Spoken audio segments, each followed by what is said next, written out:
ওই যে শোনা যায় মায়ের বিদায়ের ঢাক। হ্যাঁ, একদিনের পুজো এইভাবেই শেষ হয়ে গেল। চলে এলো মায়ের বিদায়ের ঘণ্টা। একে একে আমার মা, পাড়ার সব জেঠিমা কাকিমারা মাকে বরণ করে নিচ্ছিল।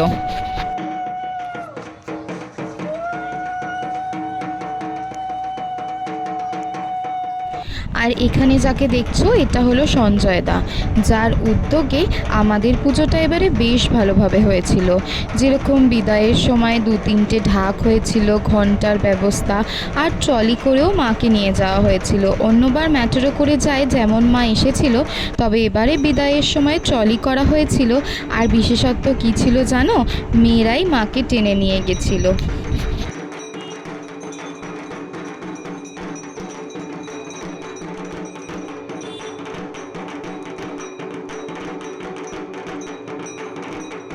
বরণ শেষ করে এবার মাকে বিদায় জানানোর পালা, তাই জন্য সবাই ধরে মাকে ট্রলিতে তুলছে।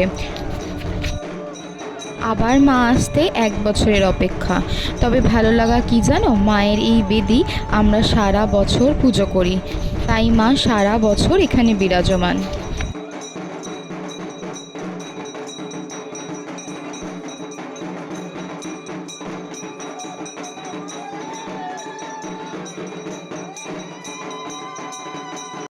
মাকে ট্রলিতে তোলার পর এবারে সাজানো গোছানো হচ্ছে।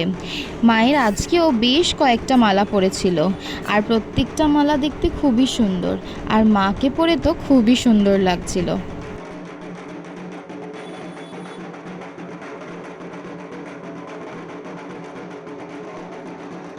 মাকে সুন্দর করে সাজিয়ে ধূপ ধুনো জ্বালিয়ে এবার আমরা চললাম মাকে নিয়ে নিরঞ্জনের উদ্দেশ্যে। আসলে শীতলা মায়ের তো বিসর্জন হয় না, তাই জন্য আমাদের এখানে বিদ্যাসাগর কলেজের পাশে একটা বেদি করা রয়েছে, ওখানেই মা শীতলাকে আমরা সবাই বসিয়ে আসি। চলো তোমাদেরকেও ওই জায়গাটা দেখিয়ে আনি। এখানে এসে দেখি আরেক কাণ্ড।